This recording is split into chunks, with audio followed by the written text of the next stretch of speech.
Hello everybody and welcome back to a brand new video. Make sure you like this video down below and subscribe to the channel if you are new. And tomorrow is the Georgia runoff election and we're going to dive into this. But the bottom line is not a whole lot of conservatives care right now, and I wanted to really dive in and see why exactly that is, because usually people would be talking about this. If this was a normally conducted election where everybody believed Donald Trump to lose fair and square, then I think that a lot of Republicans would be focusing on the Senate election here. However, it seems like the main focus has always been on the presidency, and rightfully so, because a lot of the officials, not just in places like Georgia, but Michigan, Wisconsin, Pennsylvania, and other places, did not conduct a transparent election that a lot of people believe to be fair, and as a result, we're stuck here with the Senate hanging on the line and nobody cares. That's reason number one. Reason number two is the Republican establishment has really exposed themselves throughout this whole process to be completely useless, not just for Donald Trump, but for Trump's base and the majority of Americans as a whole. And in some instances, they've proven themselves to be just as useless, if not more useless inadvertently than the Democrats, especially when it comes to things like the defense bill veto, where they overrid it and they failed on Section 230. They failed to deliver for what Trump wanted on health care earlier in 2017, and more recently they failed to deliver on the checks, and as a result they failed to deliver the presidency for Donald Trump. I said if the shoe was on the other foot, Biden would have won the presidency on November 5th, if not November 4th, before we even woke up in the morning.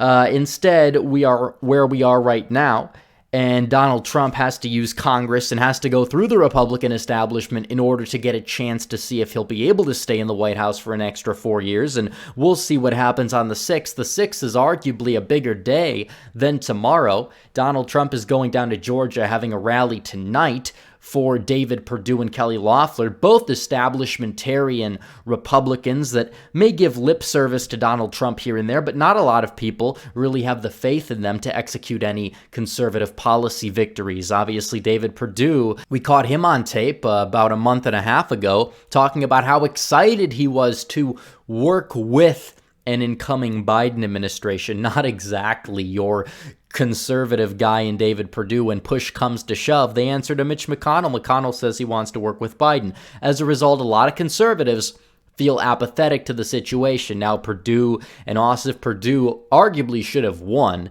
but he was shafted because of the Libertarian Party candidate getting 2.3% of the vote, and obviously I think a lot of people would have expected Perdue to win a runoff big under normal circumstances. However, that is not the case, and a lot of Republicans feel shafted. A lot of Republicans don't even trust the system, and a lot of them are talking about staying home in the election tomorrow to spite the Republican establishment that has done absolutely nothing for you except gradually move the party to the left on social issues every 5 years or so.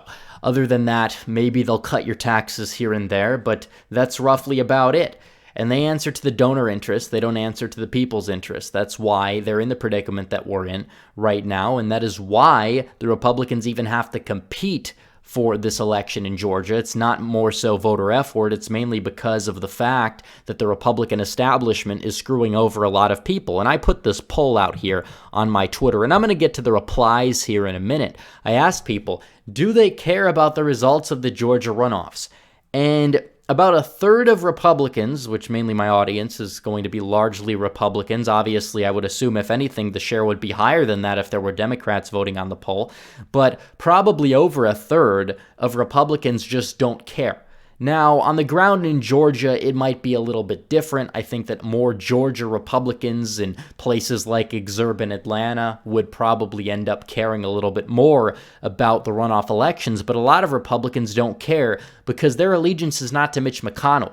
It's to Donald Trump, because Mitch McConnell's allegiance is to the donors, and Donald Trump's allegiance is to his base. It's to middle America. It's to the American people. That's what a lot of people believe. But looking at the responses here, just asking people to give their input on the election, this person says barely at this point. We have such weak Republicans that I'm sure a couple would flip here or there on a crucial vote anyways.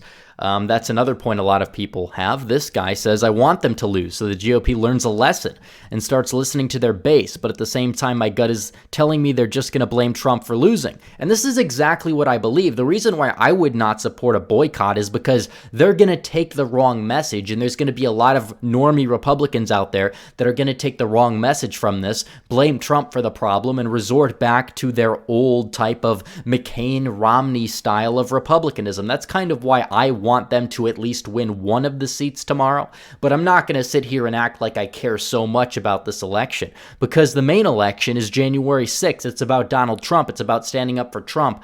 And even if it's a Hail Mary, it's worth trying to throw the ball to begin with. And we're going to see exactly what happens on January 6th. But in the meantime, probably it is best for the Republicans to win just because they'll blame Trump for losing. But at the same time, it's understandable why so many people don't care. This guy goes, the only thing that matters at this stage, to be frank, not enough of the GOP is willing to fight for their constituents. So this is what matters. Cannot lose the Senate. There will be time to pay the establishment back, but not if we lose these seats. Okay, that's an understandable point given the fact that the Democrats could necessarily take the filibuster out. But I think that Joe Manchin would actually end up being the guy who would have a lot of pressure on him from both sides, whether to be the dissenting voice in the Democrat caucus or whether he would be somebody who would toe the line in the Democrats' perspective. This guy goes, I should care, but they're both rhinos, and I don't particularly like either one of them. That is a sentiment that a lot of Republicans have. And if you don't give somebody a reason to vote for you, people are not going to show up. And that is the state of the Republican establishment as a whole. Nobody really cares about them. Nobody wants to go out and vote for them. You got to give the people a reason to vote for you. That's what Donald Trump did in 2016, and he won the election. That's what Donald Trump did in 2020, and we really know what happened there. So that is the bottom line here. You have to take this into consideration moving forward as a party, as a movement, to actually nominate people. If Doug Collins won this nomination, I'm very confident that he would get Trump's base out no matter what happened. Doug Collins is an America First candidate, but instead you're stuck with swamp creature Kelly Loeffler, and she is the only bulwark against somebody from the radical left. And when you put such a weak candidate out there, you probably are not guaranteed victory. I actually think Loeffler has a good chance to outperform Perdue just based off of the fact that Warnock is so far to the left. And even though Loeffler is a robotic swamp creature, so was Mitt Romney, and he did extremely well in the Atlanta suburbs. And Loeffler actually did better than Collins in the Atlanta suburbs. Collins did much better in a lot of the rural counties, actually, in outstate. But what we do know is that this is a very divisive topic. There's a lot of people on the right who want to sit out an election that could determine the power of the Senate. And this shows you the failure of the GOP establishment. If they're not willing to listen to the people, they will get punished, for better or worse. I'm not saying it's a good thing that they're going to lose if they do. I'm not saying it's a bad thing. But either way, if they get punished, they have nobody to blame except for themselves, because they had an opportunity to stand up for the president, to defend them, and instead they caved in, they cowered, and they did nothing. They cave into the donor's interest. That's what they've been doing for the past 70 years or so. It's very sad, but it's the truth. That's the way it is. Let's see here. This guy says, I did care until Mitch showed us he didn't. Let's see here. We need them to squeak this one out, not for the GOP establishment, but for holding back the Dems' radical agenda, but we need to be getting incumbents primaried. So you do have a very divisive crowd. I don't care at all, honestly, this guy goes. We should vote anyways, but I won't be sad if they lose. Why should I be excited about choosing which flavor of poison I'm getting? A lot of people feel that way. And we also have a couple of people that care about the result because they want the Republicans to lose to punish them. This guy goes, I care because I actively want the GOP to get humiliated.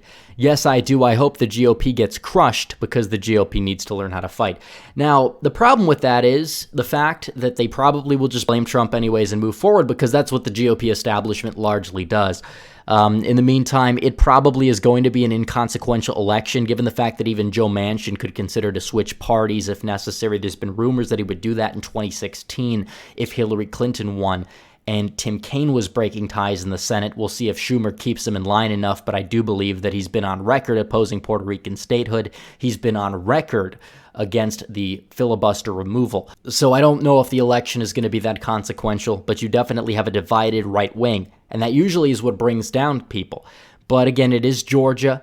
The mood in Georgia is different than the mood nationwide. There's a lot of establishment Republicans in the Atlanta area that will vote for Perdue and Loeffler that may have even backed Biden this election cycle. So the results are going to be interesting. I will stream them. I don't know how many people we're going to get because a lot of people just don't care, especially when you have people that are saying they want the Republicans to lose, especially after seeing that Loeffler would have supported overriding Trump's veto of the NDAA. It seems like nobody really likes Loeffler. Nobody really likes Perdue on the left or the right, and as a result, we've seen what's happened in elections where that's been true in the past. People just don't care enough on the right to vote. And this poll is evidence. This is not some little sample size. It is people that are on conservative Twitter. It is my fan base. It is around 2,500 people. But that's still a decent size of the right wing. And even if it's just 5% of the right in real life, in reality, that doesn't care, that doesn't want to come out and vote, that's more than enough to sway the election away from the Republicans. So the GOP establishment brought this on themselves. And we'll see what happens. But again, I'm not going to cry about it. If the Republicans lose the Senate, I'm not going to cry because either way, we're going to get the same nonsense no matter what. If Mitch is majority leader, we'll still probably get amnesty. That's sad, but it's the way it is. And a lot of people feel that way. And as a result, the Republicans may have to pay. We'll see. I'm not going to make a prediction on this election. I'll let you guys make the prediction in the comments below. But anyways, guys, this video is over. So anyways, thanks for watching this video. Please like this video down below, comment down below, and subscribe to the channel. Hit the bell for notifications so you never miss another video. Follow me on social media. Become a member. Donate to the Patreon or subscribe. Star links in description. As always, guys, thanks for watching. Red Eagle, out.